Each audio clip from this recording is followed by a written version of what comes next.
escuchan, estamos aquí.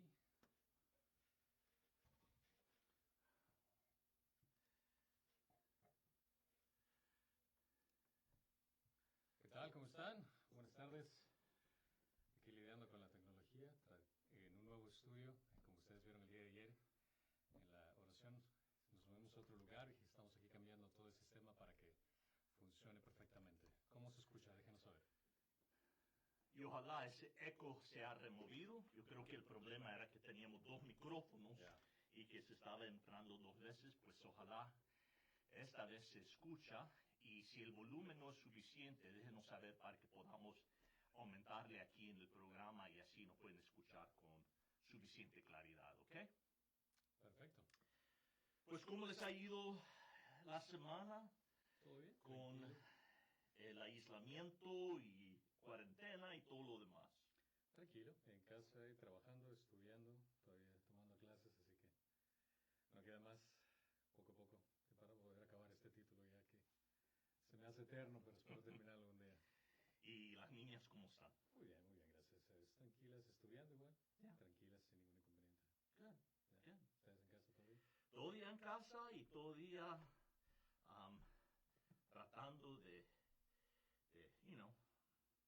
de sobrevivir y no volvernos locos, pero el día de la resurrección nosotros tuvimos un tiempo grandioso. Mi esposa planeó lo que eran unas olimpiadas de diferentes eventos y los niños estuvieron compitiendo el uno contra el otro y fue un tiempo súper divertido que yo creo que van a llevar muchos recuerdos y el día pasó súper suave, no fue muy bueno. Ah, qué bueno, Yeah. qué bien.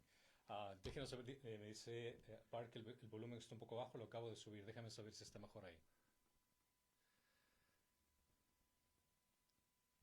¿Qué? Parece que estamos bien con el volumen. Si está muy bajo, déjenos saber, así podemos subirlo un poco más, pero parece que, por si acaso, lo estoy subiendo un poco más y así nos pueden escuchar mejor. Pues listos, vamos a comenzar con otra serie de preguntas bíblicas y espero que... ya, mucho mejor. Espero que podamos contestar algunas de las preguntas que nos han enviado y ¿te parece si comenzamos una oración? Definitivamente. Señor, te damos gracias por este tiempo, que podamos estar juntos aquí en línea. Gracias por la tecnología que nos da esta capacidad de estar conectados aunque estamos distanciados. Y yo pido, Señor, bendición mientras nosotros hablamos de temas, algunos bastante difíciles, otros muy controversiales. Y mi corazón, Señor, es que en todos nosotros miremos tu gracia. Y Señor, que cada palabra que yo comparte, que el pastor Cristian comparte, que esté en gracia. Y que la gente lo recibe de esa manera. Guía nuestras lenguas, denos entendimiento, Señor. Bendice este tiempo que estamos juntos. En el nombre de Jesús. Amén y amén. Amén, amén. Vamos a subir un poco más el volumen por si acaso. Ok, listo. Vamos a tratar de coordinar aquí en un nuevo sistema. Vamos a ver nuestra primera pregunta. Viene a ser, ¿cuál es el pecado imperdonable? ¿Cuál es el pecado imperdonable? Así que esa pregunta fácil se la voy a dejar a Pastor Greg. Listo, vamos. A ver, permítame, te lo pongo con la Biblia. Ya, todo. Muy bien. ¿Y esta es aquí? Sí, vete todo a eso al principio. Hasta arriba. Ok. Bueno, es algo que me han hecho esa pregunta, especialmente después de la semana pasada que nosotros hablamos de algunos temas como la seguridad de nuestra salvación y que la salvación no se puede perder. Y resultó esta pregunta acerca del pecado imperdonable. Y eso es lo que Jesús, cuando Él habla de ello, se refiere a ello como la blasfemia del Espíritu Santo. Pues si nosotros miramos a Mateo 12, 31, dice, por eso os digo todo pecado y blasfemia será perdonado los hombres, pero la blasfemia contra el Espíritu no será perdonada. Y al cualquiera que diga una palabra contra el Hijo del Hombre se le perdonará, pero al que hable contra el Espíritu Santo no se le perdonará, ni en este siglo ni en el venidero. Pues ¿a qué se refiere? ¿De qué se está hablando? Y primeramente, déjeme decir, tenemos nosotros que mirar, cuando vas a estudiar un tema así, especialmente donde no hay mucha claridad o donde hay mucha controversia, hay que ver los pasajes, todos los pasajes en donde aparece.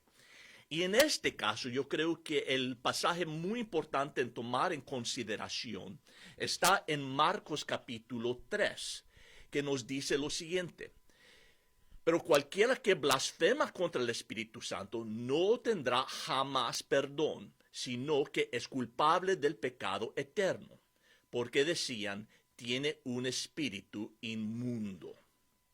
Ahora, Jesús no dijo que cualquiera que blasfema contra el Espíritu Santo nunca podrá recibir perdón. Eso lo haría imperdonable. Pero lo que él dice aquí es cualquiera que blasfema contra el Espíritu Santo no tiene jamás perdón. Que sería mejor definido como el pecado no perdonado. Porque nosotros sabemos que todo pecado ha sido perdonado por Jesús y su muerte en la cruz.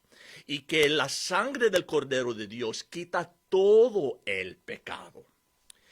Pero lo que vemos aquí, que si una persona blasfema contra el Espíritu Santo y luego cree en Cristo, será perdonado y regenerado. Lo que Jesús está diciendo es que es una persona que comete este pecado que nunca tendrá fe en él. Hay una sutil diferencia ahí. Es la persona que comete el pecado imperdonable es una persona que no va a poner su fe en Cristo. Resiste, rehúsa hacer eso. Pues miremos el contexto, miremos el texto completo para entender esto bien. En Marcos 3:28, él dice, en verdad os digo que todos los pecados serán perdonados a los hijos de los hombres, y las blasfemias con los que blasfeman. Pero cualquiera que blasfema contra el Espíritu Santo no tiene jamás perdón, sino que es culpable del pecado eterno, porque decían, tiene un espíritu inmundo. El contexto que está ocurriendo aquí es Jesús está haciendo milagros. Y los judíos, los fariseos que están observando la obra de Cristo, empiezan a decir que lo que Cristo hace lo está haciendo en el espíritu de Belzebú. Está haciéndolo por el poder del maligno, por Satanás. Y después dice que cualquiera que blasfema contra el Espíritu Santo no tiene jamás perdón, sino que es culpable de pecado eterno, porque decían que tiene un espíritu inmundo. Pues lo que vemos aquí es que ellos estaban acusando a Jesús de que él tenía un espíritu inmundo, que él estaba obrando por poder del enemigo de Satanás.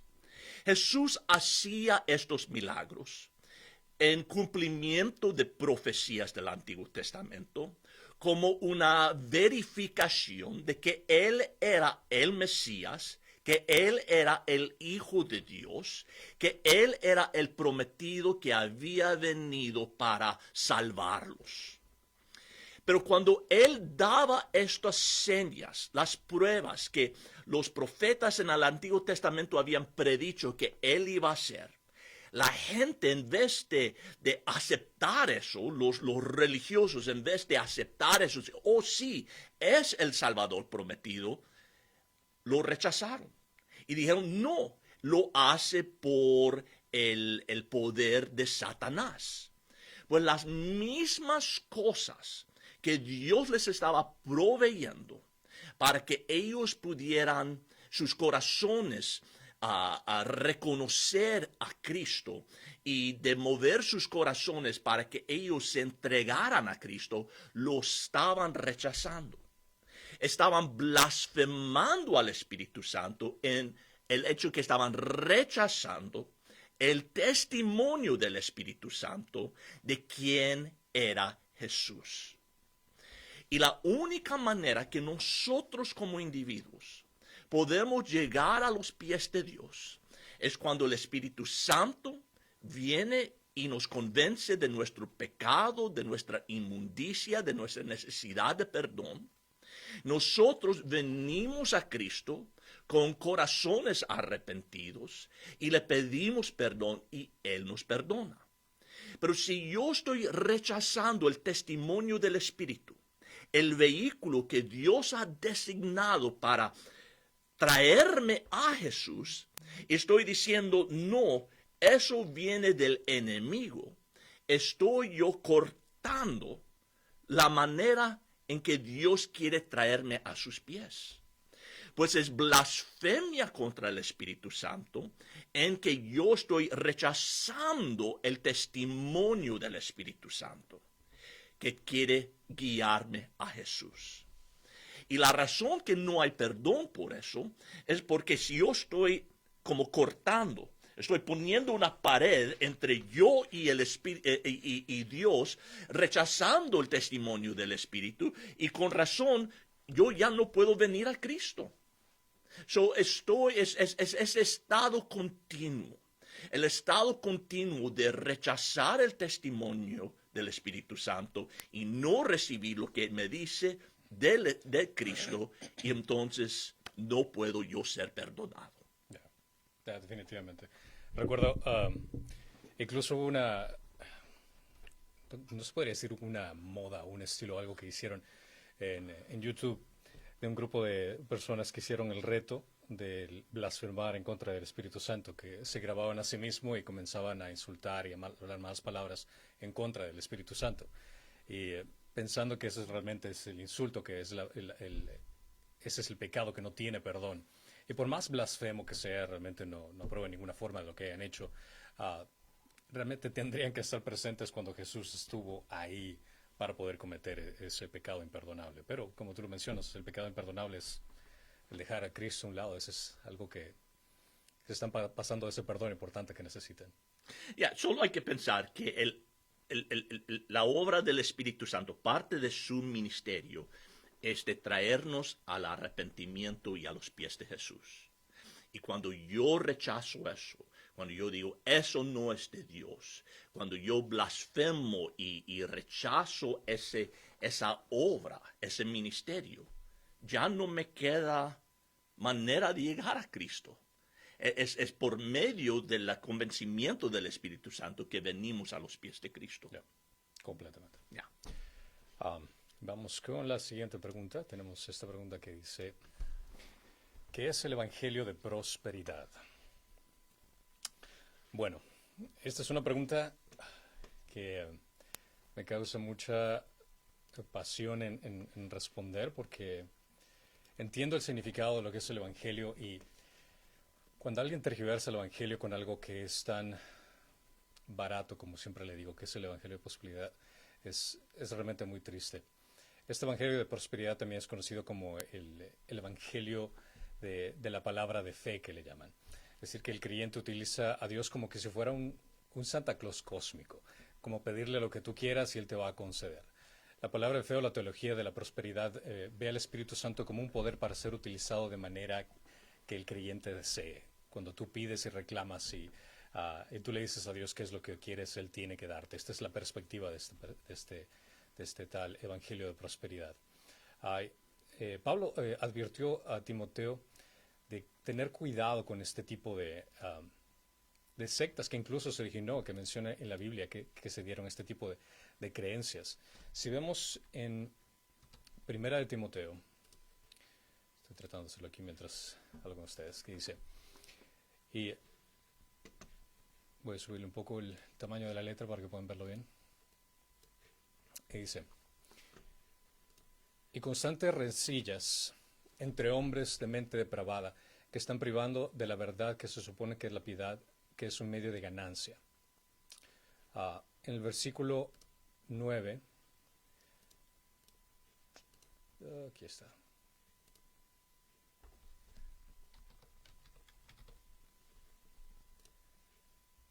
Ok, aquí dice, pero los que quieren enriquecerse, este es el que estaba, pero los que quieren enriquecerse caen en tentación y lazo en muchos deseos necios y dañosos que hunden a los hombres en la ruina y en la perdición, porque la raíz de todos los males es el amor del dinero, por lo cual, codiciándolo, algunos se extraviaron de la fe y se torturaron con muchos dolores.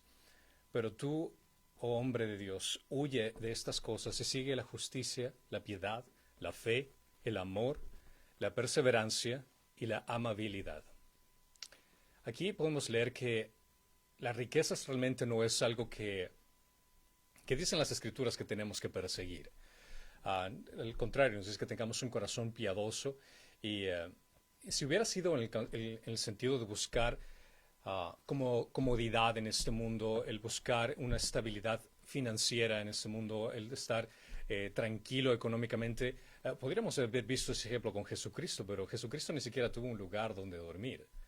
Él fue humilde, vivió con lo que Dios proveía en ese momento y eso demuestra que realmente no es algo que nosotros tengamos que estar buscando. Por el contrario, el único discípulo que estaba preocupado por las riquezas, si ustedes pueden analizar entre todos los apóstoles, el único que estaba interesado era Judas. Era el único que estaba interesado en el poder mejorar su bolsillo económicamente. No bueno. Ya, para nada. Pero, al contrario, la avaricia viene a ser como un síndrome de idolatría. Pablo advirtió a los efesios para que evitaran cualquiera que se llevara de un mensaje de inmoralidad o avaricia, es decir, que no tenemos que ser avaros. La enseñanza de la prosperidad prohíbe que Dios trabaje por sí mismo y uno tiene el poder de declarar, uno tiene el poder de decir qué es lo que Dios puede o no puede hacer. Es decir, que nosotros le permitimos a Dios lo que puede hacer. Esto es lo que enseña el Evangelio de Prosperidad. La fe, de acuerdo a la doctrina de la palabra fe, no es una confianza sometida a Dios. La fe es una fórmula por el medio de la cual manipulamos las leyes espirituales que los maestros de la prosperidad que quieren que gobierne nuestro universo. Este movimiento enseña que la fe tiene más que ver con lo que digamos que en lugar en quién confiamos. Se trata de lo que tú declaras, lo que tú dictamines, en lugar de ser humilde y confiar la voluntad de Dios en nuestra vida. Un término favorito del movimiento de la palabra fe es la confesión positiva. Es decir, que tú tienes que decir las cosas bien, que nunca salga nada negativo de tu boca, o si no, cancélalo. Esos son lenguajes muy comunes del Evangelio de Prosperidad. La palabra dice en este Evangelio que tiene poder de lo que dices. Y lo que dice afirman los maestros, estos maestros de la palabra de la fe, determinan qué es lo que va a suceder. Tus confesiones, especialmente los favores que demandes de Dios, deben ser declarados positivamente y sin titubeos. Caso contrario, es tu falta de fe la razón por la cual no te entregó. Esa es la razón por la cual este Evangelio de Prosperidad es una falla completa. De manera que la habilidad de Dios de bendecirnos depende supuestamente de nuestra fe. Y tristemente, cuando alguien sigue este tipo de doctrina y fielmente da su dinero o entrega sus posesiones a este ministerio y pidiendo algo, buscando algo a cambio, y estos líderes cuando exigen este tipo de cosas y uno va en fe a pedir por salud, bienestar y no se entregan, tristemente lo que hacen es acusar a la persona diciendo tu falta de fe, es por tu falta de fe que no se te entregan, que Dios no te está otorgando lo que necesitas. Es realmente un chantaje emocional, es una forma muy vil de robar a la gente. Lejos de hablar de las cosas del futuro, ni siquiera sabemos lo que nos depara el mañana, si estaremos vivos. No tenemos que estar deseando cosas a nuestra voluntad. Tenemos que someternos a la voluntad de Dios, gozar en cada instante que Dios nos permite hacer. Los creyentes, especialmente los líderes de la iglesia, dicen 1 Timoteo 3:3. Voy a tratar de ponerlo aquí. O puedo ir directamente acá. A ver. 1 Timoteo 3:3. Esto es lo que declara que tiene que ser un líder. No dado a la bebida, no pendenciero, sino amable, no contencioso, no avaricioso, que gobierne bien su casa, teniendo a sus hijos sujetos con toda dignidad. Claramente aquí dice que una persona que es un líder no tiene que ser avaricioso. Y la mayoría de características de personas de este tipo de doctrina, te das cuenta que están a cada momento predicando acerca de dinero. Recuerdo una ocasión en la cual estaba la primera vez que fui a una iglesia cristiana aquí. No voy a decir el nombre, pero recuerdo que al entrar era dinero, pedir dinero, es lo primero que necesitaban. Ok, perfecto. Me imagino que es parte de... Después, a la mitad del servicio, dinero por un proyecto que íbamos a hacer. Ok, dale, otra vez. Y después, tercera vez, dinero por el invitado especial que tenemos aquí. O sea, poco más decía, toma mi billetera, me van a desfalcar absolutamente todo aquí. Era una situación bien extraña el hecho de que a cada rato dinero, y siempre, a pesar de que no conocía bien el Evangelio, me resonaba algo es extraño, que no me parece bien. Y era una iglesia pequeña, o sea, ni siquiera para decir que era ostentosa ni nada por el estilo, pero recuerdo que el hijo del pastor siempre decía, oh, yo proclamo que voy a tener un BMW y que voy a estar súper bien y todo. Y efectivamente llegó el fin de semana con BMW. Y a costillas de todos los demás. Exacto, era costilla de todas las personas que estaban sacando el dinero, porque trágicamente la falta de conocimiento de las personas hace que caigan en este tipo de situaciones donde la gente... no cree en lo que dice la palabra de Dios y prefiere confiar en lo que dice una persona que únicamente quiere usurpar el dinero de la gente. Nosotros, puedes ver, el auto de Pastor Greg es un pichirilo, como decimos en mi país. ¿Cómo es en Salvador? Volkswagen. Volkswagen. Ustedes conocen Ecuador, un pichirilo de esos pequeños. El mío, yo lo compré, era un auto que fue chocado, que lo repararon y ya me lo rayaron, está despintado. Es un carro que Dios me dio, pero realmente a nosotros no nos interesa el dinero, nos interesa que ustedes puedan glorificar a Dios en todo momento. Y el sustentar el ministerio va a ser algo que, si ustedes consideran que Calvario es un lugar donde está haciendo crecer, es un lugar donde ustedes se están fortaleciendo espiritualmente, ustedes van a invertir en un lugar donde están educándose y aprendiendo. Eso es todo. Y así podemos correr más el pagar el lugar, las luces, salarios de las personas que están sirviendo aquí. Eso es lo que realmente sirve. No les pedimos absolutamente nada más de lo que Dios está pidiendo que en su corazón pongan para que pueda este ministerio seguir adelante. Y además yo creo que mi convicción siempre ha sido de que cuando yo no estoy dando de un corazón deseoso, dándolo al Señor, sino cuando estoy dando como un manipulador. Sí, por manipulación.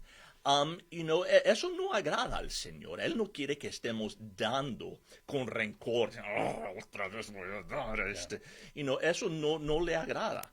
Y mi corazón es para que nosotros como cristianos, como iglesia, estemos viviendo no solamente en nuestras acciones, sino en nuestra actitud de una manera que agrada al Señor. Y por eso siempre enseñamos que hay que dar, eso es lo que Dios desea.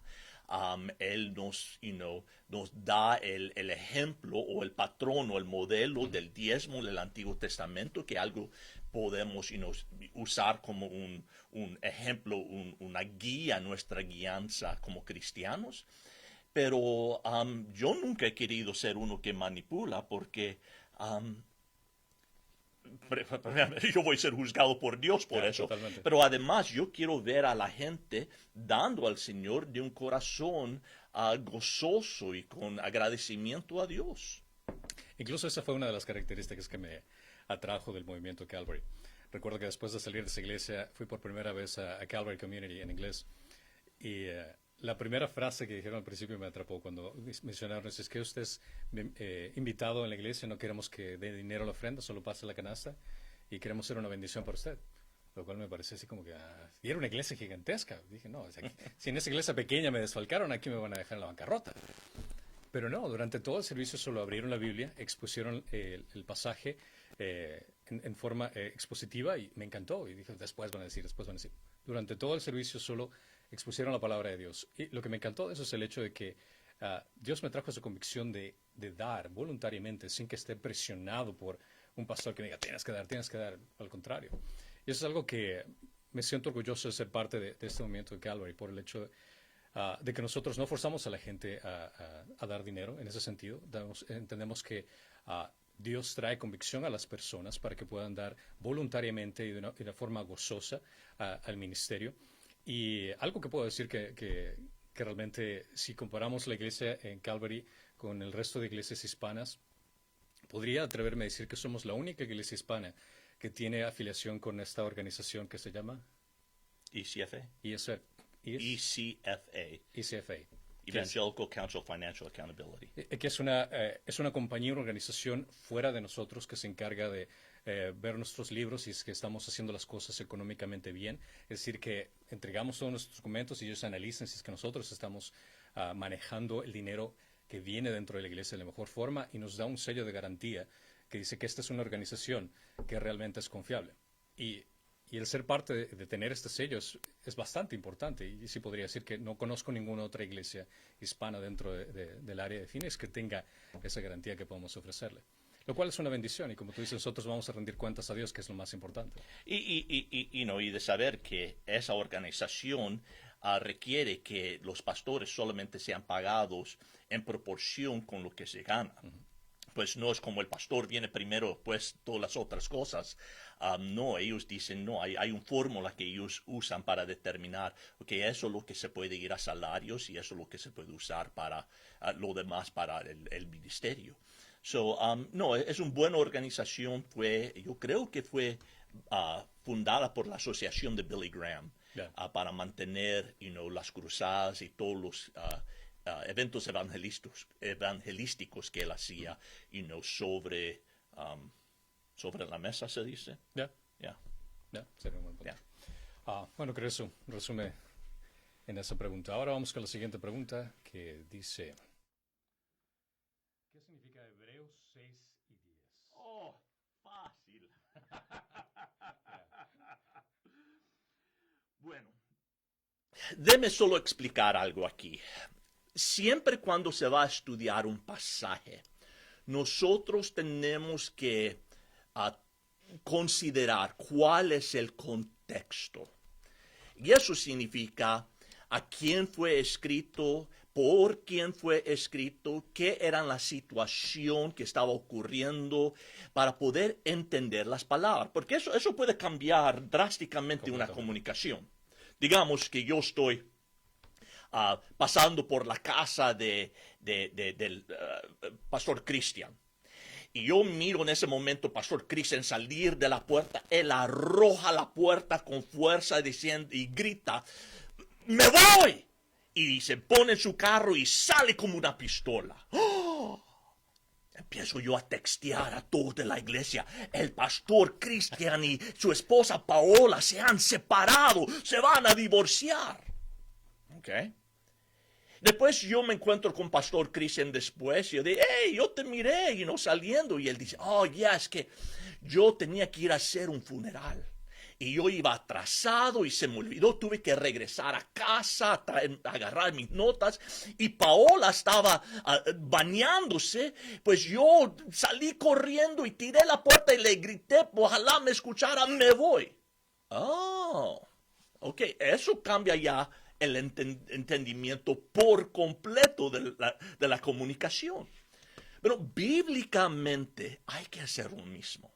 Nosotros no solo podemos estar agarrando pasajes e interpretándolo así nomás. Nosotros tenemos que mirar el contexto. ¿Por quién fue escrito? ¿A quién fue escrito? ¿Qué era la situación? ¿Por qué razón se decían estas cosas? Bueno, el libro de Hebreos fue escrito adivine. Escrito difícil, ¿será los hebreos? A hebreos, sí, a judíos, ¿ok? Judíos que se han convertido a Cristo. Judíos cristianos, podemos decir, eran judíos cristianos. Pues esto fue antes de que se empezara el evangelio a expandir por todo el mundo gentil y fue escrito un mensaje directamente a ellos. También fue escrito durante una época donde ellos estaban sintiendo perseguidos, siendo atacados, siendo ellos judíos que se habían convertido a Cristo, ahora muchos de los que eran muy religiosos, los judíos muy firmes en la religión, los empezaron a perseguir. Pues estaban desalentados, estaban frustrados, estaban ellos cansados de todos esos ataques y esta persecución. Pues en medio de esto, algunos de esos cristianos estaban considerando, estaban pensando en volver a la vieja religión. Quizás decían, wow, cuando estábamos nosotros, yendo a templo y haciendo los sacrificios y practicando el judaísmo, las cosas eran mucho más fáciles. La gente nos aceptaba, la gente nos daba trabajo, la gente no nos arrojaba piedras y algunos estaban pensando o considerando regresar al judaísmo. Otros estaban quizás tratando de jugar a ambos lados. Eran cristianos, pero todavía jugando el papel del judío, yendo al templo, haciendo los sacrificios, con la esperanza que la gente no supiera que eran cristianos. Estaban tratando de jugar en ambos lados, ¿ok? Y el autor de Hebreos, y que eso es una discusión completamente diferente, quién lo escribió, el autor de Hebreos, él está tratando de animarlos, de alentarlos, decir, hey, no regresen, no vuelvan atrás a las viejas cosas, prosigan hacia adelante en fe.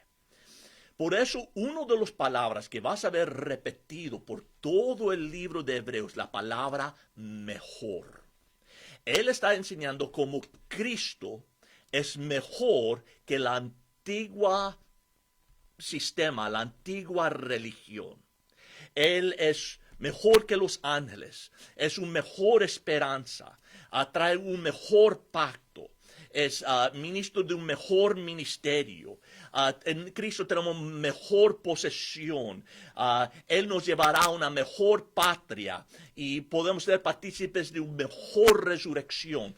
Pues el autor está diciendo, no vuelvan a lo viejo, porque lo que tenemos en Cristo es mejor. Y eso es su mensaje por toda la carta. Ok. Pero en la carta hay como 5 desvíos, 5 paréntesis, 5 advertencias que él da. Él habla de un tema y de repente es como se desvía un poco y da una advertencia. Pues regresa a su argumentación. Después se desvía otra vez. Y 5 veces hace eso. Ahora, estos 5 se edifican el uno encima del otro. Lo que progresas por el libro ves que es como un distanciamiento más y más que la gente da. Pues la primera advertencia está en capítulo 2, verso 1 al 4, que los precauciona de no deslizar de la verdad. Después la segunda aparece en capítulo 3, verso 7, donde dice no duden de la verdad. Después la tercera es en capítulo 5, verso 11, donde dice no sean endurecidos contra la verdad. Después la cuarta está en el capítulo 10, verso 26 en adelante, dice no desdeñan la verdad.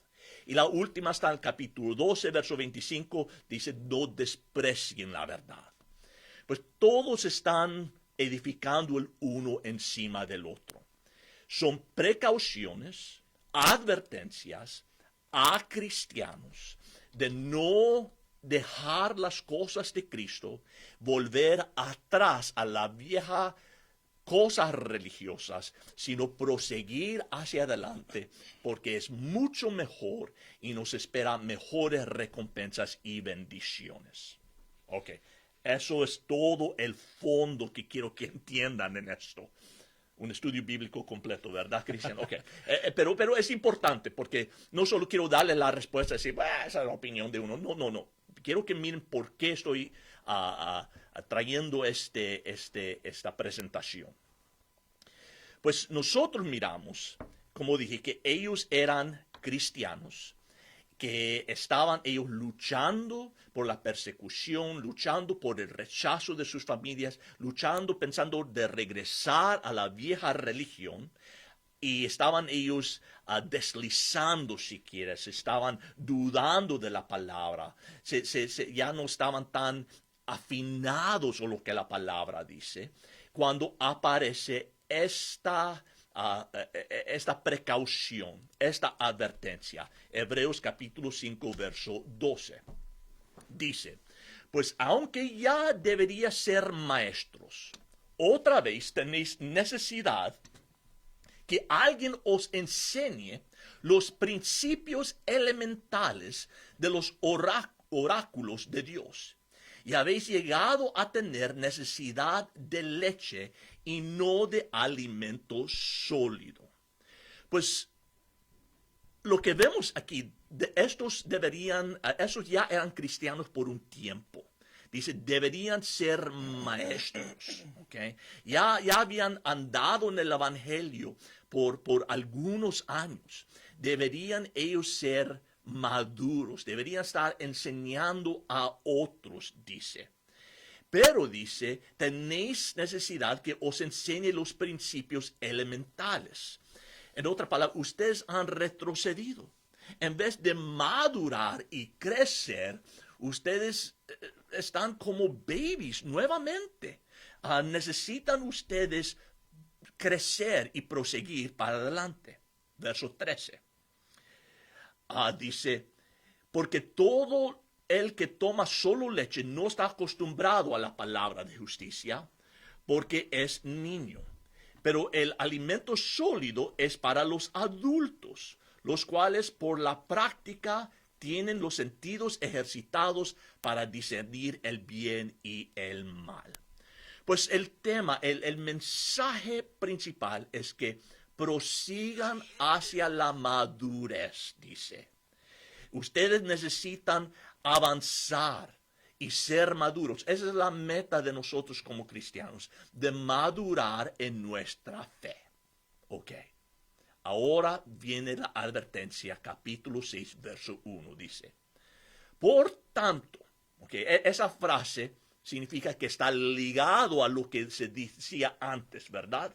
Por tanto, como resultado, okay, de lo que acabo de explicar, que tienen necesidad de madurar, que ustedes deberían ser maestros, pero han vuelto como babies en su entendimiento. Dice, por tanto, como resultando, dejando las enseñanzas elementales acerca de Cristo, avancemos hacia la madurez, no echando otra vez el fundamento del arrepentimiento de obras muertas, de la fe hacia Dios, de la enseñanza sobre lavamientos, de la imposición de manos, de la resurrección de los muertos y del juicio eterno.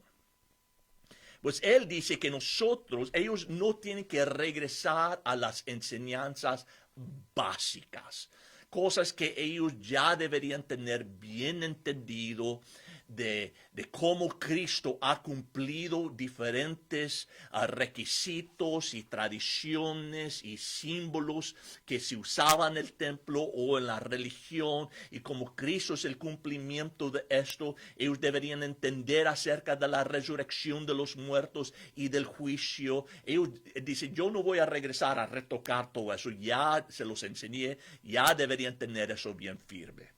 Dice, y esto haremos si Dios lo permite, porque en el caso de los que fueron una vez iluminados, que probaron del don celestial y fueron hechos partícipes del Espíritu Santo, que gustaron la buena palabra de Dios y los poderes del siglo venidero, pero después cayeron, es imposible renovarlos otra vez para arrepentimiento, puesto que de nuevo crucifican para sí mismos al Hijo de Dios y lo exponen a la ignominia pública.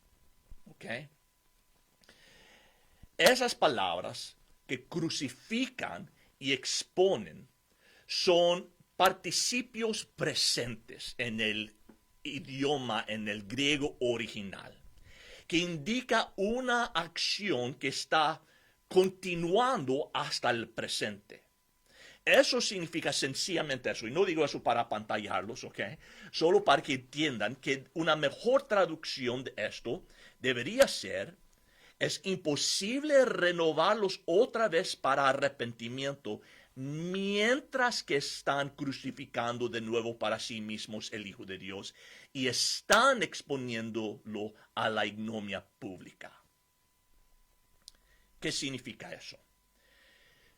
Yo creo que en el contexto de lo que estamos mirando, Jesús dice: es imposible que ustedes, cristianos hebreos a quien yo estoy escribiendo, que se han regresado, retrocedido en su fe en vez de avanzar, es imposible que ustedes sean renovados al arrepentimiento mientras están haciendo estas cosas, crucificando para sí mismos el Hijo de Dios y lo están exponiendo a ignominia pública. Yo creo que lo que estaba sucediendo es que estaban ellos yendo al templo y ofreciendo sacrificios en el templo. Que nosotros entendemos que es un retrato, es un tipo, es una ilustración que Dios dio para mostrar a los judíos lo que el Mesías un día vendría a ser por todos. Así como mataban a un cordero en el altar por los pecados que ellos habían cometido, Juan el Bautista dijo: he aquí el Cordero de Dios que quita el pecado. Y no, Jesús cumplió eso. Y está diciendo aquí el autor: si ustedes están yendo, haciendo los sacrificios, están siguiendo todos los viejos tradiciones y ritos y todo lo demás, están ustedes regresando a la vieja religión en vez de apoyar y sostenerse de Cristo. Es imposible renovarlos al arrepentimiento mientras están continuando haciendo eso. Es como una persona que estuviera en una cantina emborrachado con una cerveza, diciendo: me arrepiento de esta cerveza, y sigue tomando. Dices: eso no es arrepentimiento. Arrepentimiento significa un cambio de mente. En otras palabras, decir: yo ya no voy a hacer eso. Yo estoy cambiando, que yo sé que esto es malo y que eso no lo debo hacer. Dice: es imposible que ustedes sean renovados a arrepentimiento si están practicando estos ritos y dependiendo en ellos siempre. Entonces continúa verso 7. Porque la tierra que bebe la lluvia, que con frecuencia cae sobre ella y produce vegetación útil a aquellos a causa de los cuales es cultivada, recibe bendición de Dios. Pero si produce espinos y albrojos, no vale nada. Está próxima a ser maldecida y termina por ser quemada. Él da al final esta ilustración de un campo. Y dice: un campo muestra su valor por lo que produce. De la misma manera, un cristiano, mientras progresa en su peregrinaje cristiana, también produce fruto para la gloria de Dios, como Jesús explica en Juan 15, que no vamos a tomar tiempo ahorita para verlo. Él dice: pero la persona, el cristiano que está produciendo hierba mala en su vida, va a ser juzgada por eso. No está hablando del infierno, ¿ok? Nuestro lugar es seguro en Cristo. Pero sí, la Biblia dice que nosotros como cristianos algún día vamos a tener que aparecer ante el bema, la silla de recompensas de Dios, para ser juzgados por todo lo que nosotros hemos hecho en la carne. Y que algunos de nosotros recibiremos recompensas y otros vamos a sufrir pérdida. Pues aunque nosotros, nuestro juicio no es para determinar si vamos al cielo o al infierno, eso fue decidido en Cristo, sí vamos a ser juzgados para determinar nuestro lugar en el cielo en cuanto a nuestra posición y las recompensas que vamos a recibir. Y Él está diciendo, cuidado, porque esto te va a afectar eternamente. Pues el autor no está tratando de asustarlos, sino está tratando de animarlos, de que prosigan hacia la madurez, que siguen avanzando en su fe. Porque Cristo es mejor que esa vieja religión, mejor que los sistemas de sacrificios, el sistema de sacerdocio, mejor que todas esas cosas. Y dice, prosigan, no vuelvan a lo viejo, sino siguen adelante. Y para hacer eso, ustedes tienen que dejar eso y empezar a ir detrás de Cristo, de correr la buena carrera, como nos enseña en Hebreos capítulo 11 y 12. Perfecto. Menos mal que fue una respuesta corta. Bueno, y la dejé solo en el 6, no fui al 10. Quizás hacemos la 10 la próxima vez, porque no quería seguir. Bueno, pues aquí vamos ahora con otra pregunta. Bueno. ¿Cómo deberían responder los padres cristianos si uno de sus hijos es homosexual?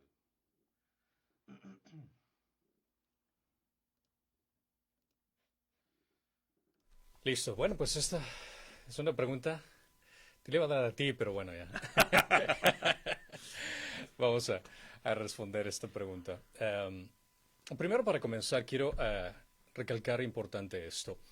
Si es que tú tienes un hijo, una hija, que de pronto revela que tiene tendencias homosexuales o tiene pensamientos homosexuales, te rogaría, lo primero que tienes que hacer es darle ese amor que necesita.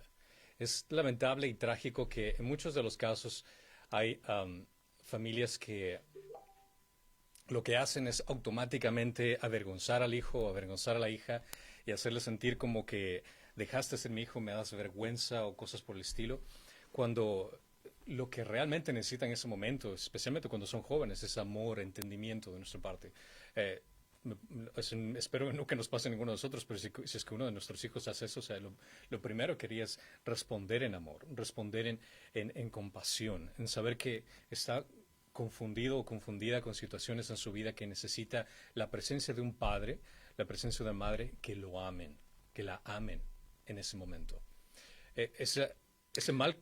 Digamos. No, iba a decir que yo asistí a una conferencia acerca del cristianismo y la homosexualidad y todo eso. Y uno de los oradores fue una madre que ella, su hijo, cuando estaba en la universidad, no, yo creo que estaba graduado porque ya era un hombre, él le dijo a ella, yo soy homosexual y tengo mi novio y que lo voy a traer a casa para la Navidad, para que lo conozcan. Yeah. Y ella no sabía qué hago, cómo voy a responder. Y dice, y todo el tiempo ella estaba en ese conflicto porque quería ministrar a su hijo, pero a la misma vez quería enseñarle amor, porque ella sabía que su hijo estaba esperando ese rechazo y lo iba a usar como excusa de poder alejarse de ella, porque era una cristiana bien entregada. Yeah. Y ella no sabía, y dice, hasta el momento que estaba esperando que bajaran del avión, no sabía. Y dice, el momento que bajaron, dice, el Espíritu me dijo, abrácelo. Y lo abracé. Y lo que demostró, no que ella estaba aceptando su estilo de vida, yeah, pero que lo estaba aceptando a él como un individuo. Porque él es una creación de Dios, a Dios lo ama. Y él quería que vieran el amor de Dios en ella primeramente. Y exactamente, es ese amor de Dios que tenemos que reflejar en ese momento que más lo necesitan. Para ser más claro, si analizamos, por ejemplo, en la Escritura, en 1 de Juan 4, versículo 8, dice, el que no ama no conoce a Dios, porque Dios es amor. Si es que tú has recibido ese amor de Dios, ese amor vertical de Dios, tú otorgas ese amor horizontal a tu hijo específicamente, cuando más lo necesita. Porque si es que tú traes una actitud de rechazo, de ley, no, Dios dice que eso es un pecado y te vas a ir al infierno, créeme que lo único que vas a lograr es que se aparte más de buscar de esa gracia y esa misericordia que tanto necesita. Considera en Romanos 2:4 que dice, oh, tienes por poco las riquezas de su bondad, tolerancia y paciencia, ignorando que la bondad de Dios te guía al arrepentimiento. Créeme que a mí no me atrajo la ley de Dios. El hecho de que tengo que cumplir ciertas cosas, eso no fue lo que me atrajo a Dios. Fue su gracia, fue su misericordia, fue el hecho de que Él entregó su vida por mí, que soy un vil pecador, que me merezco únicamente la ira derramada de Dios sobre mí. Que cuando Él demostró amor, cuando yo lo odié, yo lo rechacé, es que me atrajo a Él. Si tú como padre o como madre rechazas a tu hijo cuando está en un momento donde desesperadamente necesita el amor y la comprensión de un padre y una madre, vas a obtener lo opuesto de lo que quisieras. Pero si tú despliegas ese amor de Dios cuando más lo necesita, es donde vas a poder ayudar a guiarlo en ese momento de confusión. Todos los padres deben recordar que nuestros hijos como nosotros tenemos problemas de un corazón pecaminoso. Como padres oramos apasionadamente para que nuestros hijos y nuestras hijas cuando se descarrían puedan cambiar de raíz su corazón. Y el único que puede hacer eso es Dios. Considera que en Ezequiel 36:26 menciona, además, os daré un corazón nuevo y pondré un espíritu nuevo dentro de vosotros. Quitaré de vuestra carne el corazón de piedra y os daré un corazón de carne. Lo único que puede cambiar a las personas es el hecho de que Dios cambie ese corazón. Y si es que tú eres esa piedra de tropiezo que mal representa a Dios, siendo una persona crítica que juzga y condena a tu hijo porque tiene esa confusión, déjame decirte que está haciendo totalmente lo opuesto a lo que Cristo hizo por nosotros. Él vino y estuvo con pecadores, amó a los pecadores, no aprobó lo que estaban haciendo, pero los amó para poder traerlos hacia Él por su gracia y por su misericordia. Los padres tienen que alentar a sus hijos y a sus hijas cuando especialmente dicen que salieron del closet en esa expresión y ayudarles a que no se definan ellos mismos como homosexuales. Es el entender que tal vez están pasando por una situación confusa. Puedes tener una conversación con ellos y tratar de entender qué es lo que piensan, por qué se sienten así, desde cuándo se sienten así. Es importante tener conversaciones claras y honestas. No quieres perder para nada la confianza de tu hijo. Es en ese momento cuando más quieres saber qué es lo que está pasando por su mente. Los padres pueden venir junto a sus hijos con dificultad y ayudarlos a ver que no se tienen que definir por su sexualidad, simplemente porque tienen cierto tipo de pensamientos o porque están confundidos. Más bien, el estar luchando con los deseos homosexuales o la atracción hacia el mismo sexo, eso es algo que tú puedes ayudar en oración, escuchándolos, ayudándoles a razonar y presentando ese amor de Cristo que tienen que conocer. La diferencia entre luchar contra la homosexualidad e identificarse como gay puede parecer sutil, pero es una gran distinción. Considera que Dios nunca nos creó para ser homosexuales. En Cristo somos unas nuevas criaturas, tenemos una nueva identidad en Él. Tu identidad no tiene que estar basada en tu sexualidad, tu identidad tiene que estar basada en lo que Cristo hizo por ti en la cruz. Esa es la identidad mucho más importante que cualquier otra cosa que podamos identificarnos. Si es que alguien te pregunta quién eres, esa identidad es lo que realmente importa. Y si es que esa identidad no está en Cristo, entonces tal vez tienes una idolatría. Y la homosexualidad también cae dentro de esa clasificación de idolatría, el buscar satisfacción en algo que no es de Dios. Entonces, los padres cristianos deben de acercarse más a sus hijos como personas quebrantadas y ofrecer luchar con ellos juntos a través de las imperfecciones con amor, con comprensión. Repito, no estás aceptando el pecado, estás amando a la persona. La mayoría de jóvenes que tienen estas confusiones interesantemente, suelen madurar y salir de esa confusión ya cuando llegan a ser adultos.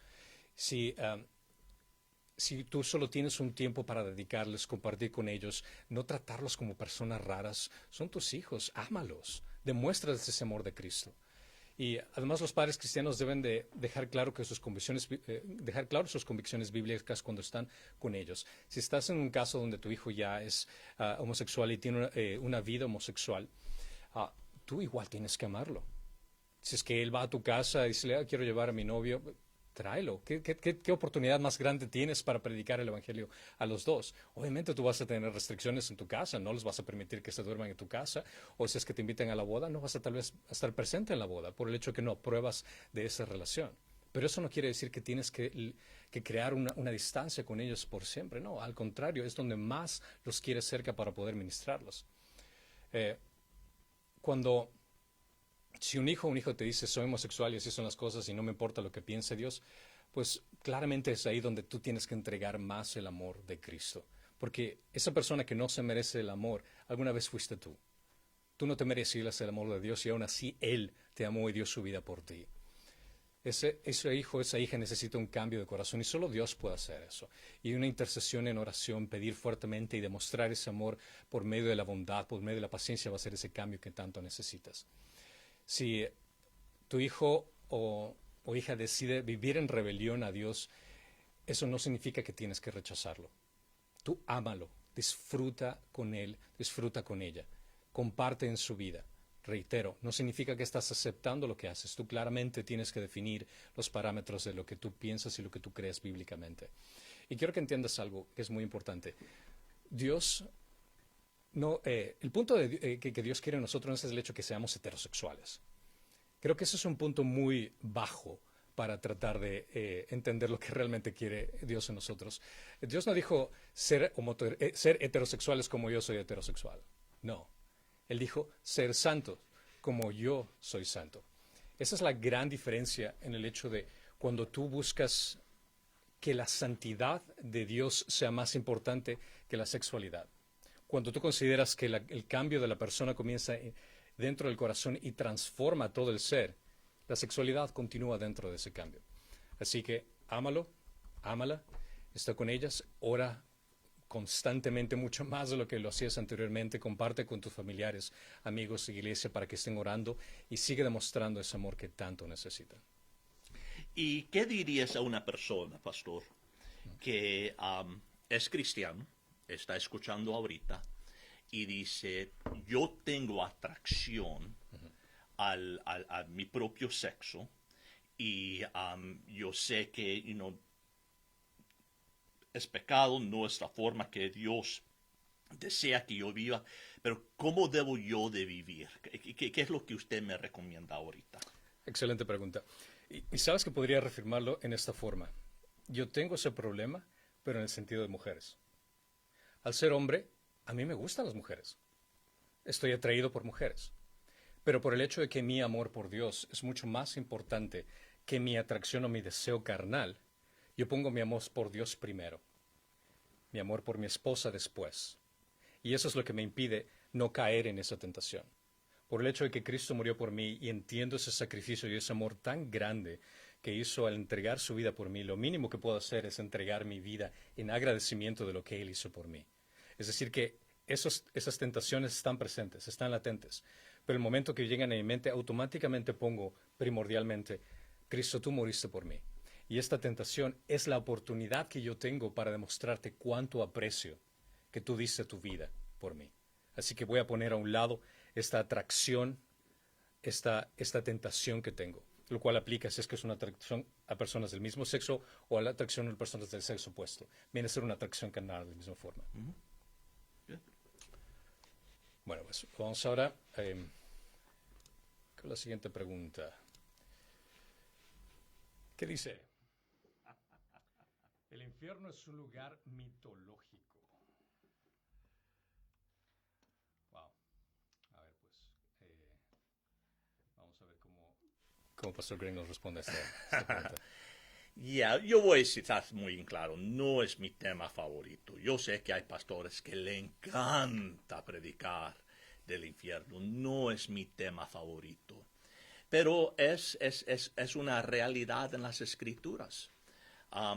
Tampoco no me gusta hablar acerca del dinero, pero es realidad, es una verdad enseñar las escrituras, y mi llamado como pastor es de enseñar todo el consejo de Dios, no solo la parte que me agrada o que hace mi congregación cómodo, pero ha de enseñar todo lo que enseña la palabra de Dios.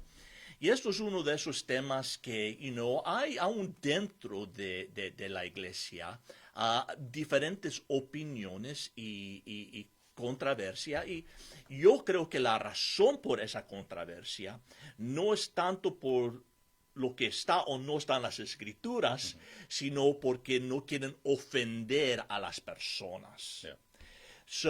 Yo creo que las escrituras son bastante claros.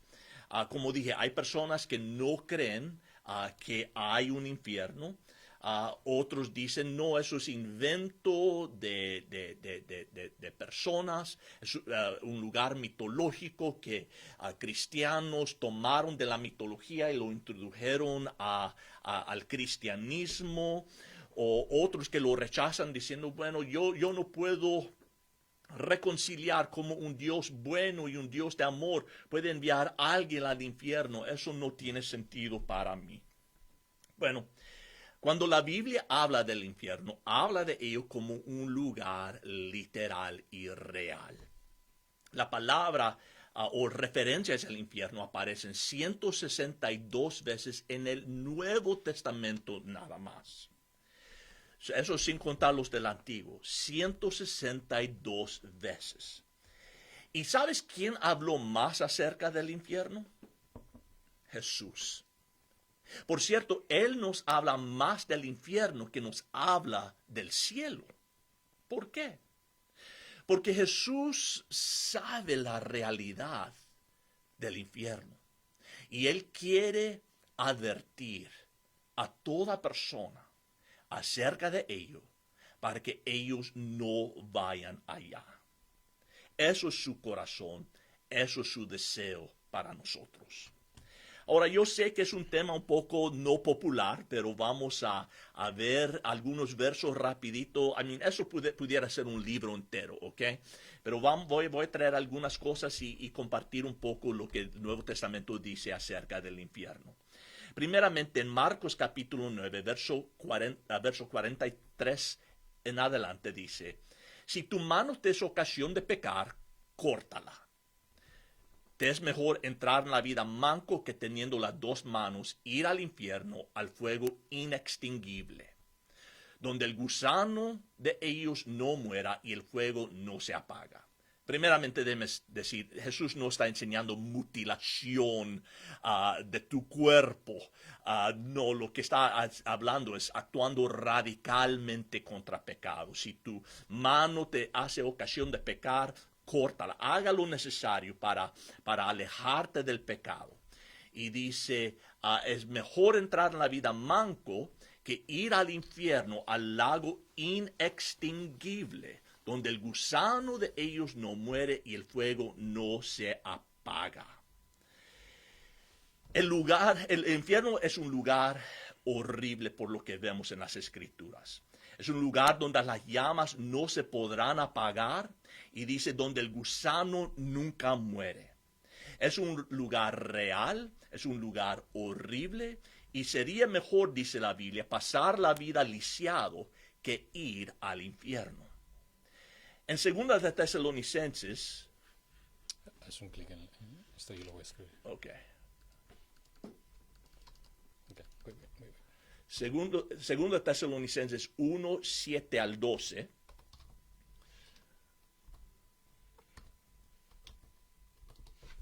Nos dice, y daros alivio a vosotros que sois afligidos y también a nosotros cuando el Señor Jesús se ha revelado desde el cielo con sus poderosos ángeles en llama de fuego, dando retribución a los que no conocen a Dios y a los que no obedecen el evangelio de nuestro Señor Jesús. Estos sufrirán el castigo de eterna destrucción, excluidos de la presencia del Señor y de la gloria de su poder. Pues él dice que el infierno es ser excluido de la presencia de Dios. Entonces dice que es eterna destrucción. Ahora, algunos han tomado esto para a la interpretación diciendo, bueno, cuando alguien va al infierno, son destruidos y ya cesan de existir. Pero la palabra destrucción no significa eso, sino el griego significa que es inservible. En otras palabras, la razón por cual nosotros fuimos creados, que fuimos creados para glorificar a Dios, eso es nuestro propósito principal, ya es imposible que nosotros lo hagamos, ya somos inservibles en ese sentido. Pero otra vez, Pablo también habla de ello como un lugar literal, un lugar real, no un concepto, no algo mitológico, no solamente un cuento para asustar a niños, sino un lugar real y eterno. Entonces, en Apocalipsis capítulo 20, verso 10, le doy la mirada a Cristian, dice, y el diablo que los engañaba fue arrojado al lago de fuego y azufre, donde también está la bestia y el falso profeta, y serán atormentados día y noche por los siglos de los siglos. Otra vez vemos que el infierno es un lugar eterno, que significa para siempre, que no tiene fin. Gente pregunta, ¿cómo que un Dios de amor puede castigar a personas por la eternidad, por pecados que han cometido en el tiempo, temporalmente? Bueno, y lo que hay que entender es que nuestros pecados son cometidos contra un Dios eterno. Y es por eso que la consecuencia también tiene que ser una consecuencia eterna. Y no hay forma de cambiar de dirección. Algunos aún enseñan eso, que uno puede sufrir por un tiempo y entonces ser soltado y entrar al cielo. El Nuevo Testamento no sabe nada de eso, que uno puede cambiar de dirección una vez que ha estado. En Mateo 25, 41, dice, entonces dirá también a los de su izquierda, apartaos de mí, malditos, al fuego eterno que ha sido preparado para el diablo y sus ángeles. Otra cosa que es importante entender es que el infierno no fue hecho originalmente para el hombre. Fue hecho originalmente por los ángeles caídos y por Satanás. Pero el hombre, al rechazar a Dios, al rechazar la salvación que Dios ofrece por medio de Cristo, en la eternidad ya no queda lugar para él. Si él no quiere estar con Dios, el cielo no sería cielo, porque no quiere estar con Dios. Y no quedará otro lugar en la eternidad menos que el infierno. Ezequiel 33, verso 11, dice,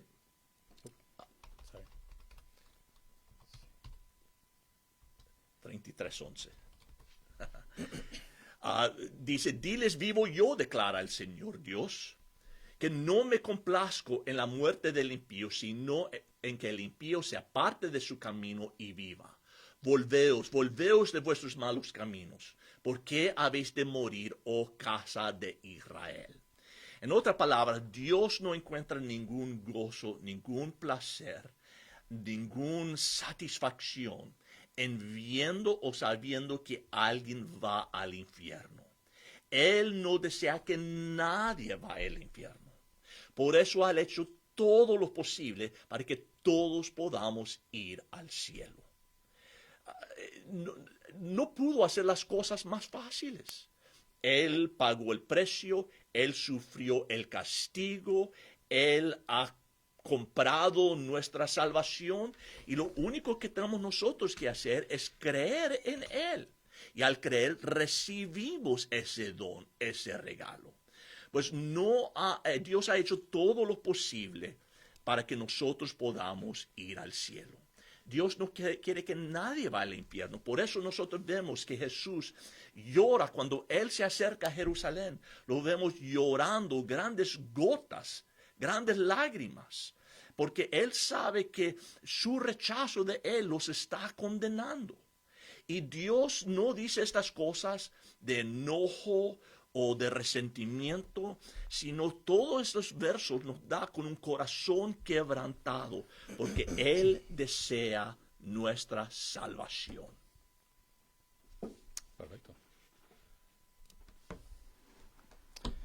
Excelente, excelente respuesta. Así que, y consideren que todo está basado de una perspectiva bíblica.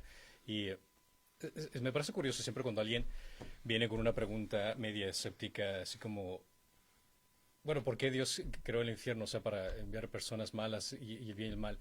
Y automáticamente viene en mente, ok, si es que una persona que descarta completamente la palabra de Dios, ¿por qué le molesta el mal?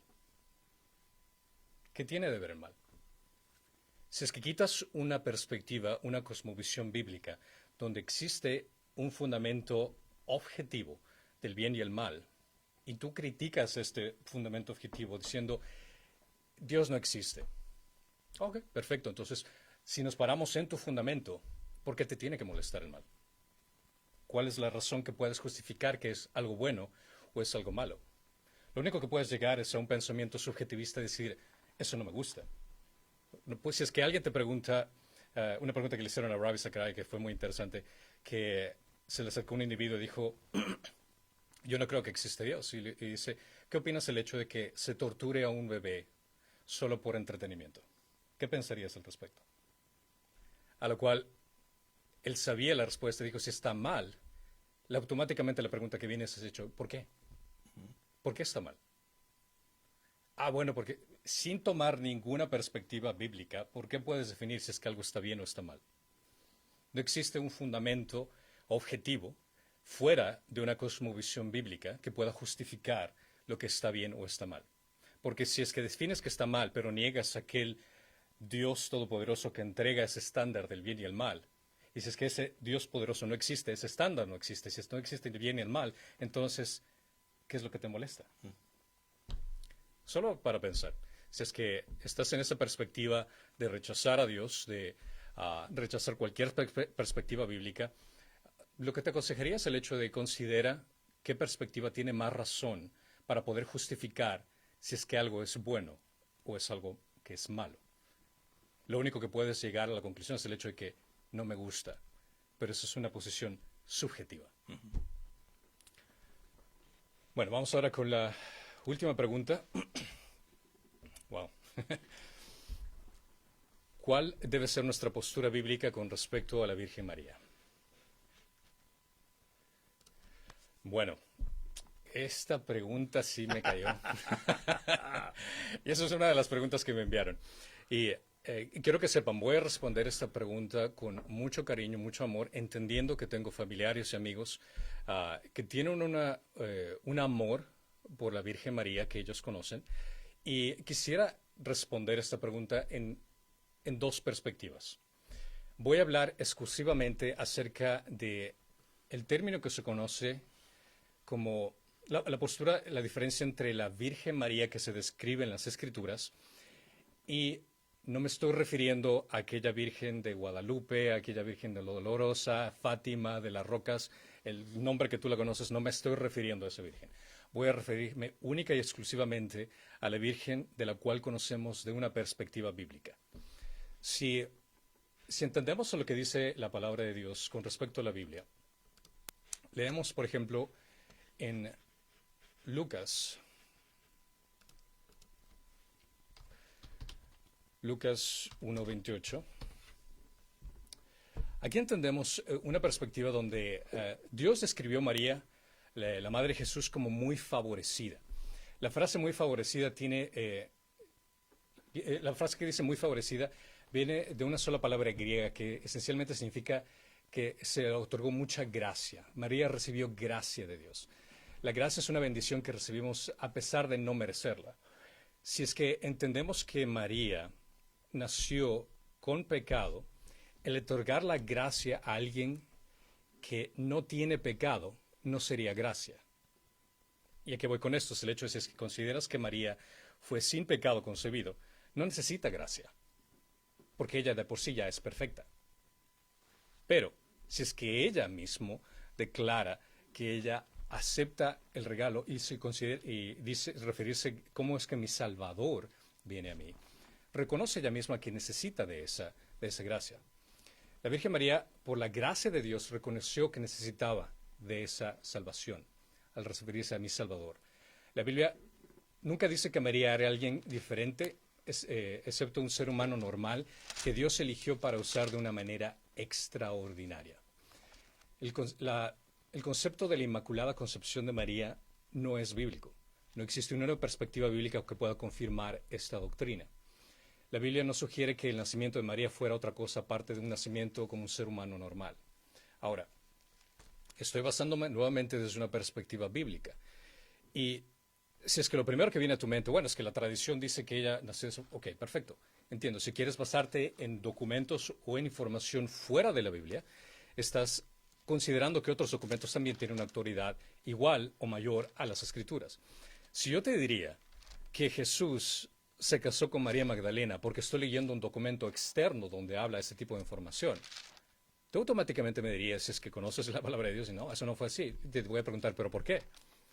Porque las Escrituras dicen, ok, perfecto, entonces no te estás basando en documentos externos, sino que vas a la Biblia como un documento doctrinal para poder sustentar lo que estás creyendo. Eso es lo que estoy haciendo. Estoy basándome en la Biblia únicamente como el documento del cual creemos que es irrefutable, que menciona acerca de la historia como Dios lo explica. Así que la idea de que María fue sin pecado concebido no es bíblica. De la misma forma también que la Virgen María, que su virginidad fue perpetua, tampoco es una idea bíblica. Jesús tuvo 4 hermanos, como hablamos la semana anterior. Sus nombres eran Jacobo, José, Simón, Judas, y por lo menos tuvo 2 hermanas. Si leemos esto en Mateo 13:55, aquí puedes leer claramente que mencionan que no es este el hijo del carpintero, refiriéndose a Jesús, no se llama su madre María y sus hermanos Jacobo, José, Simón y Judas. En otros pasajes menciona que también son hermanas, que por lo menos fueron al mínimo 2 hermanas. Y esto no quita en nada lo especial que fue María en el hecho de recibir la gracia. María en sí de por sí es uno de los discípulos más ejemplares para admirar. Dios bendijo y favoreció a María dándole varios hijos, lo cual en una cultura judía eso era exactamente una bendición. El tener varios hijos era una bendición considerada para la cultura judía y no había ningún impedimento para que José y María puedan tener más hijos al respecto. Dios nunca vio necesario exaltarle en una posición de diosa o de reina o de intercesora a la cual tengamos que orar. Si es que este fuera el caso, ¿por qué no encontramos referencias bíblicas muy claras donde se nos pida que nosotros tengamos que hablar con ella? No existen. Es más, existen referencias bíblicas donde Jesús tuvo gran oportunidad de exaltar a su madre, pero no lo hizo. Incluso considera que Jesús nunca se refirió a ella como madre, sino como mujer. Ahora, este término mujer era muy respetuoso, era una descripción muy respetuosa acerca de, sería como decir una señora digna, por decirlo de esa forma. Pero nunca te recomiendo que digas a tu madre mujer, o si no te va a caer una chancla encima, si es que le dices eso. Eso era un término en ese entonces que era de respeto. Esa es una forma para entender de que Jesús a ella nunca la llamó como madre, sino la llamó como respeto. Las Escrituras mencionan de esa forma. Pero, por ejemplo, en Lucas capítulo 11, 27, dice, y sucedió que mientras decía estas cosas, una de las mujeres de la multitud alzó su voz y dijo, dichosa la matriz que te concibió y los senos que te criaron. Pero él, Jesús, dijo, al contrario, dichosos los que oyen la palabra de Dios y la guardan. Jesús, si hubiera querido que nosotros pongamos a María en una posición exaltada, de hablar con ella, de venerarla, tenía la oportunidad perfecta para hacerlo aquí, pero no lo hizo. Al contrario, lo que él puso primordial es el hecho de que nosotros seamos obedientes a la palabra de Dios. Otra instancia encontramos en Mateo, capítulo 12, versículo 46. donde dice, mientras aún él estaba hablando a la multitud de aquí, su madre y sus hermanos estaban fuera, deseando hablar con él. Y alguien le dijo, he aquí, tu madre y tus hermanos están afuera deseando hablar contigo. Pero respondiendo él al que se lo decía, dijo, ¿quién es mi madre y quiénes son mis hermanos? Ay, se me pasó. Me fui de largo. ¿Estás seguro que es? Ay. Esta tecnología. Ok. Esta es la que porque cualquiera que hace la voluntad de mi Padre que está en los cielos, ese es mi hermano y mi hermana y mi madre. Para Jesucristo, lo más importante era el hecho de resaltar la obediencia a la palabra de Dios. Dios tuvo esta otra oportunidad para poder poner a María en una posición de nosotros tengamos que venerarla, pero no lo hizo. En ninguna otra parte de las Escrituras, Jesús o cualquier otra persona dirige alabanza, gloria o adoración a María. Elizabeth, que fue la prima, pariente de María, bendijo a María en Lucas 1 del 42 al 44. Pero en esta Lucas 1:42, pero aquí en esta bendición era en base a la bendición de dar a luz al Mesías. No se basaba en ninguna gloria inherente en María. No era por algo especial de María, sino por quién estaba llevando María, que Dios estaba dentro de su vientre. Después, de hecho, incluso María pronunció un canto de alabanza al Señor exaltando su misericordia y fidelidad y su atención a aquellos de humilde condición. María nuevamente exalta la humildad que tiene ante Dios. Más adelante no vemos ni siquiera a Pedro, ni al apóstol Pablo, o el resto de los apóstoles que hayan escrito alguna instrucción o que tengamos que hacer alguna reverencia especial para María para que podamos encontrar en las Escrituras. La muerte de María tampoco está registrada en la Biblia. No se dice nada acerca de que se hubiera ascendido al cielo o que se hubiera sido exaltada. Si es que Dios hubiera considerado eso importante, lo hubiera puesto en las Escrituras, pero no está. Como madre terrenal de María, debe ser respetada. Eso sí no lo niego. Para cualquier cristiano que intenta poner a María y a menospreciarla, realmente está cometiendo un error. Porque el ver el ejemplo de María como un discípulo que estuvo desde el principio hasta el final con Jesús es algo digno de imitar. Su humildad, su entrega absoluta, su obediencia es digna de imitar. Ahora, encontrarse ahora voy a hablar de las demás vírgenes que conocemos de Guadalupe, Dolorosa, el Cisne, cualquier nombre que le quieras poner, que el mundo ha puesto de referencia. Esa descripción no existe en la Biblia. La Biblia en ninguna parte indica que María pueda escuchar nuestras oraciones, porque para que pueda ser ella nuestra mediadora, considera que debe de tener características divinas. Si es que una persona que fallece va en presencia de Dios, y si es que consideras que María, ya sea que falleció o ascendió, cualquier punto que le quieras poner, para que ella pueda escuchar a una persona que está orando en México, y que después pueda escuchar a otra persona que está orando en Argentina o en Asia, significa que María tiene que estar en todas partes, o por lo menos conocer todas las cosas, y tener el poder suficiente para poder entregar cualquier petición que les haga. Pero en ninguna parte de la Biblia dice que cuando una persona muere, automáticamente obtiene esas características. Aparte que la Biblia condena rotundamente que nosotros nos comuniquemos con las personas que han fallecido. Jesús es nuestro único abogado y mediador. En 1 de Timoteo, tratando de llegar aquí, 1 de Timoteo, capítulo 2, versículo 5, menciona claramente porque hay un solo Dios y también un solo mediador entre Dios y los hombres, que es Cristo Jesús, hombre, quien se dio a sí mismo en rescate de todos, testimonio dado a su debido tiempo. Él es el único intercesor que tenemos. No necesitamos un mediador para el mediador. Pero muchos dicen que el orar a María es como decirle, le voy a pedir a tu mamá que tiene más influencia, que le diga a su hijo que pueda cumplir alguna petición que tenemos para que él nos escuche. Ahora, si es que estás hablando a María para que María pueda interceder por ti, para que hable con Jesús, solo considera la aberración de esta idea. Y digo aberración por esto. El ir a otra persona para chantajear emocionalmente para que te den algo, deja mucho que decir acerca de la perspectiva que tienes de la persona con que quieres relacionarte. Es decir, también considera, si es que yo, por ejemplo, considero a Greg mi amigo, y si es que él me ofreció su amistad, ¿qué pensarías si es que yo, en vez de ir a ti, me voy y hablo con tu mamá para decirle, hey, puedo hablar con tu mamá para que me puedas ayudar haciendo un trabajo, alguna tarea? ¿Qué dice eso acerca de mi relación contigo? Es un insulto. Exacto. O sea, realmente estoy insultando la amistad y esa afección que él me ha dado para poder dirigirme hacia él. En otras palabras, considera que el carácter, cuando estás orando a María para pedirle algo, estás considerando que el carácter de Dios, que ese Dios es un Dios indiferente y apático, que necesita una persona más para que pueda escucharnos, que necesita una palanca para que pueda responder nuestras oraciones. Eso dice mucho de la persona, de la perspectiva que tienes de Dios y poco de lo que piensas de su amor, de su misericordia, como para que busques mediadores para que puedas hablar directamente con Él.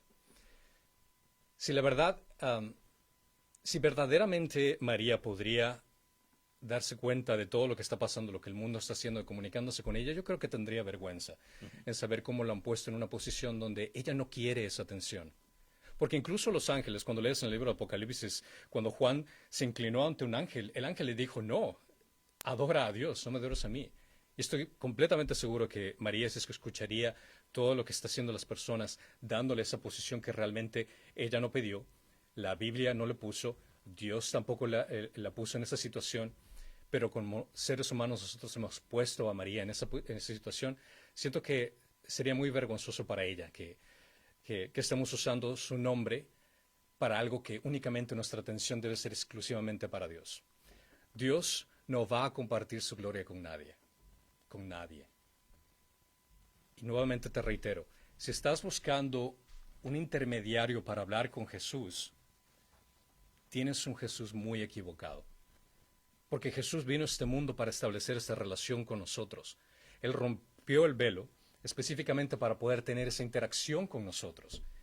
Y si es que tú estás buscando un tercero, ya sea María o Santos o quien sea, estás diciendo que ese Dios no te va a escuchar, que ese Dios no va a poner atención a ti. Y ese es un Dios que no es bíblico. Solo considéralo. Lo digo con mucho amor y con mucho respeto para aquellos familiares y amigos que ponen a María en una posición que Dios no la puso, que las Escrituras no la pusieron y que ninguno de nosotros deberíamos de ponerla. Y reitero, te estoy dando una perspectiva bíblica. Si es que tú quieres irte con una tradición, tienes todo el derecho y la libertad de hacerlo. Pero esa tradición tiene que ponerse en verdad con una autoridad que es la palabra de Dios. Y si la palabra de Dios no sustenta esa verdad, estás en un riesgo muy grave de cometer idolatría, lo cual es es un pecado muy penado por Dios.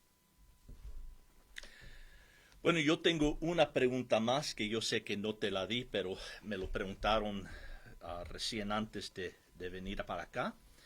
Y ya contestamos esto en un previo episodio, pero yo sé que todavía continúan las mentes de algunos o quizás no nos estaban escuchando y tienen preguntas acerca del coronavirus y cómo esto encaja en cuanto a la profecía. Y el verso que ellos me dieron está en Lucas 21, verso 10 y 11. Lucas 21. 10 y 11. 10. Ok. Donde dice, entonces les dijo, esto es Jesús hablando, se levantará nación contra nación y reino contra reino. Habrá grandes terremotos y plagas y hambres en diversos lugares y habrá terrores y grandes señales del cielo. Y la pregunta es, ¿estamos nosotros mirando los últimos días? Y mi respuesta es claro, porque los últimos días comenzaron desde el día que Jesús ascendió al cielo y desde entonces estamos viviendo los últimos días, según la Biblia. Pero ¿es esto de plagas una señal de que el regreso de Cristo viene pronto? Y mi respuesta es sí y no. ¿Cómo te gusta eso? Bien, excelente. Sí y no, así puedo... Cualquiera queda todos satisfecho están con eso. felices conmigo. No, digo sí y no en que no necesariamente se tiene que ver estas cosas que menciona aquí Lucas 21 para que Cristo regrese por su iglesia. Porque lo que está hablando Lucas 21 en contexto, otra vez, el contexto es importante, está hablando de Israel y del regreso de Cristo a Israel y no de la iglesia. Hay una diferencia, porque la Biblia dice que nosotros, la iglesia, la novia de Cristo, seremos arrebatados, sacados antes que venga el tiempo de tribulación. Apocalipsis nos habla de 7 años de tribulación, donde la ira de Dios será derramada sobre el mundo que ha rechazado Cristo. Y será un tiempo de terrible angustia y terrible destrucción. Y ese periodo de 7 años en el Antiguo Testamento, específicamente en Jeremías, es nombrado el tiempo de la angustia de Jacob. De Jacob, sí, porque fue Jacob a quien Dios le cambió el nombre a Israel. Israel. Muy bien, ha estado prestando atención en los servicios.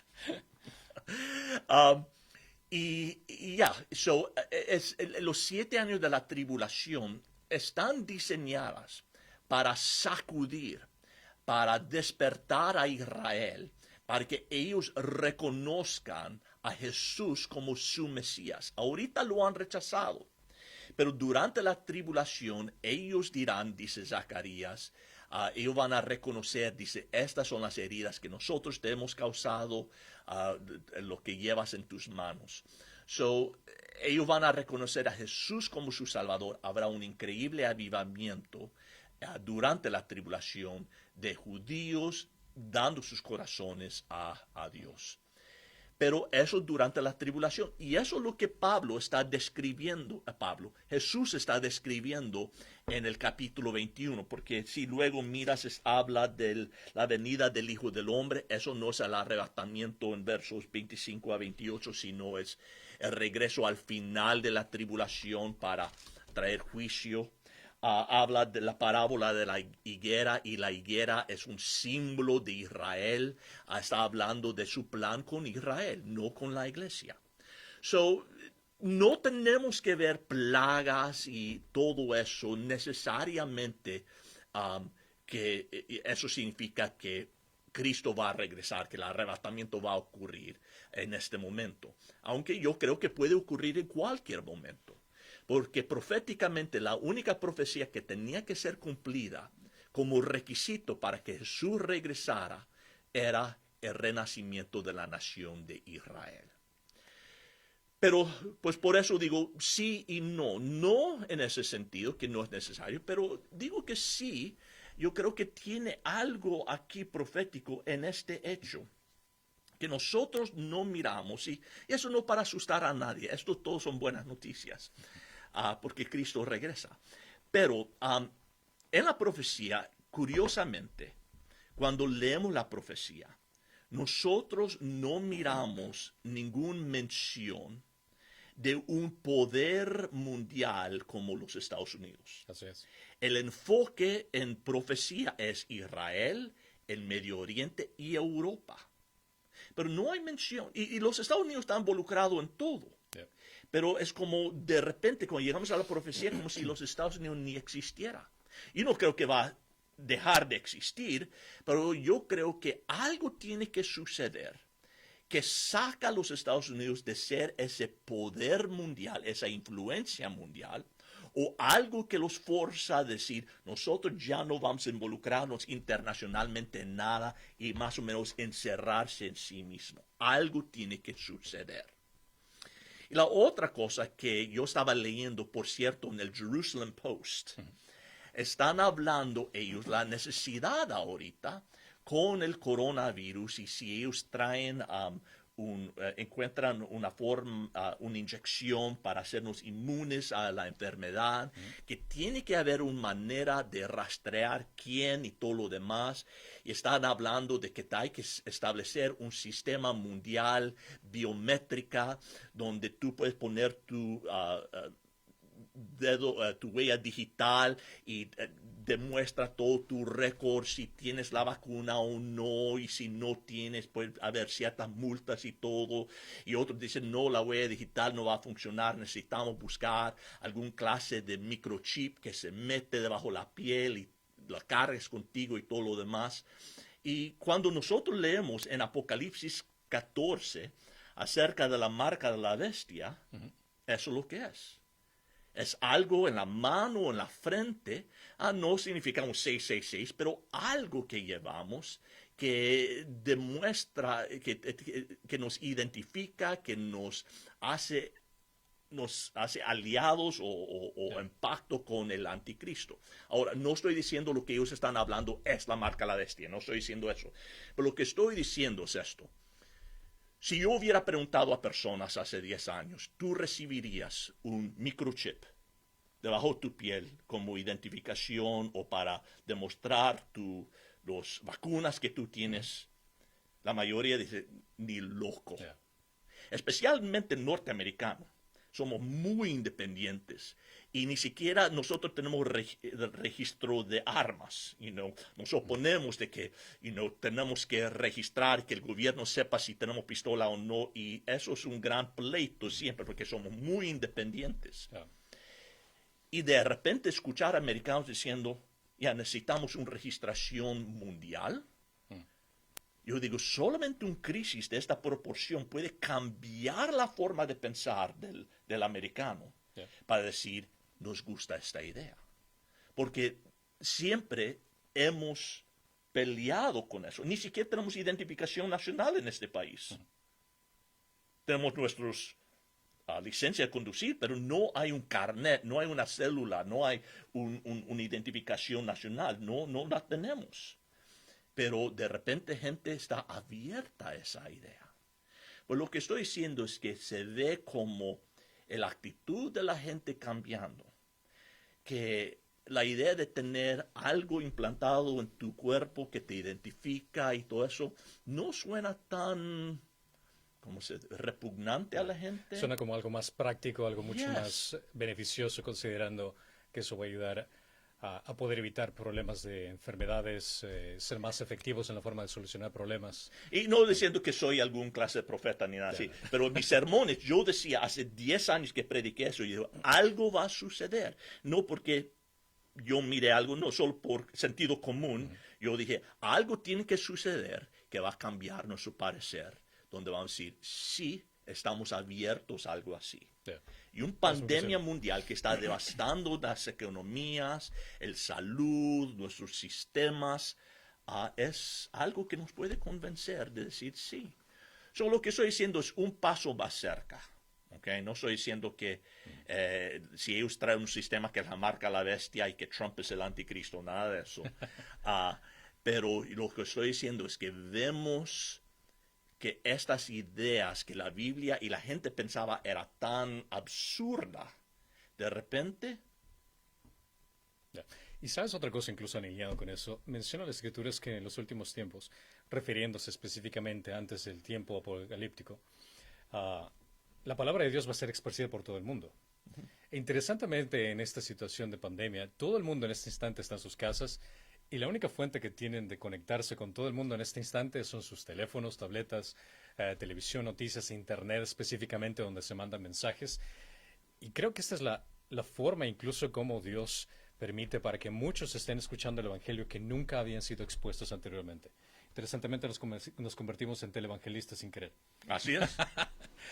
Y es exactamente lo que está ocurriendo. Pongan sus manos en la pantalla. No. Pero ese es el punto muy interesante, el hecho de que gracias a que varias iglesias han sido ahora puestas en una situación donde, como no pueden reunirse, están haciendo este tipo de cosas, donde conversan con sus congregaciones por medio de servicios en vivo o conversaciones como estamos haciendo ahora, y este mensaje es compartido con alguien más, y como no tienen nada que hacer y en vez de estar viendo cualquier cosa, se cansaron de ver todos los capítulos de Netflix que tengan y ven este video y están expuestos al Evangelio, ven cualquier otro video donde se predique el Evangelio y realmente es una forma en la cual pienso que incluso en la sabiduría de Dios de permitir que exista esta pandemia, la gente va a estar expuesta al Evangelio de una forma mucho más práctica, basada en la tecnología como estamos viendo hoy. Así Muy que, cierto. a pesar de que es una situación muy difícil, a pesar de que es una situación muy incómoda, también viene a ser una bendición, ya que este es un medio por el cual podemos llegar a la gente que tal vez no podíamos haber llegado anteriormente y compartirles la palabra de Dios de esta forma. ¿Ya? Bueno, quiero hacer un anuncio antes que nos despidamos, Claro que sí. si tengo tu permiso. Va, adelante. Ok, muy bien. El anuncio es que nosotros vamos a estar poniendo los servicios de los domingos, tanto aquí en Facebook como en YouTube. Y vamos a animar que todos ustedes vayan a YouTube cuando puedan para ver los servicios, porque van a ser una mejor experiencia. La resolución en que se transmite en Facebook es muy baja y por eso mucha gente queja que no pueden leer los versos que tenemos en pantalla y está fuera de nuestro poder porque la resolución que ellos tienen es muy pobre. Pero en YouTube es una imagen mucho más clara y es una plataforma diseñada para eso. Específicamente para videos. So, nosotros queremos animarlos que si ustedes no tienen un sign-in, una cuenta con YouTube, que hagan una suscripción y hagan uno. Es gratis, no te cuesta nada. Y así ustedes van a poder ver los servicios con más facilidad y además poder dar comentarios, porque si no tienes como tu contraseña y todo, no puedes poner comentarios y no puedes convivir en el lado de comentarios con los demás. So, por eso queremos animarles que hagan un membresía con YouTube para que ustedes puedan hacer eso, porque poco a poco eso es donde queremos enfocar las cosas, porque es una mejor experiencia para ustedes, ¿ok? Yeah. Y lo que iba a decir es que vamos a poner un video en unos días, quizás mañana o pasado. Si usted dice, ¿cómo hago una cuenta con YouTube? Él es mi traductor. Vamos a enseñarte cómo hacer eso. Es muy fácil. Simplemente, incluso si es que tú ya tienes una cuenta, un Gmail, un correo electrónico con Gmail, automáticamente ya tienes una cuenta en YouTube. Yeah. Así que, para hacerlo más sencillo, lo único que tienes que hacer es crear un correo electrónico en Google, que sería un Gmail, y automáticamente ya tienes una cuenta en YouTube, donde puedes ingresar a la cuenta de Calvario y suscribirte y así poder comentar o mandar cualquier mensaje por los comentarios que están ahí. La imagen va a ser mejor, el sonido va a ser mejor, la experiencia va a ser mucho mejor de esa manera, ¿ok? Perfecto. Y es más fácil de compartirlo incluso. Lo puedes compartir por diferentes plataformas, ya sea por WhatsApp, por Facebook, por cualquier otro medio puedes compartir un video de YouTube mucho más fácil que en Facebook. Y viene la pregunta, ¿va a haber la alabanza en YouTube? Sí, vamos a poner todo el servicio. Empezando este domingo, todo el servicio va a estar en YouTube desde el principio hasta final. So no van a perderse de nada, ¿ok? Yeah. So, Paulina Medina hizo esa pregunta. Perfecto. Y Alfredo está contestando en la oficina a esa. Todo un equipo aquí. Pero sí, ya va a haber alabanza, todo el servicio como lo tenemos en Facebook, solamente en YouTube, porque va a ser mucho mejor. Ya. Okay. Bueno, que Dios le bendiga. Gracias por pasar este último hora y 45 minutos con nosotros. Y, si tienen preguntas, por favor, envíelas para que podamos, contestarlas y pasar este tiempo en nuestras Biblias juntos. Pero es un gusto poder estar con ustedes y convivir de esta manera por medio de pantallas. Y deseamos lo mejor a ustedes y sus familias. Los queremos mucho. Anhelamos verlos de nuevo. Siguen orando por la nación, por los enfermos, por el mundo entero, por la iglesia y todo. Y ojalá muy pronto vamos a vernos otra vez. Amén. Nosotros también los extrañamos mucho, igualmente. Cuídense mucho y que Dios los bendiga grandemente. Que Dios les bendiga.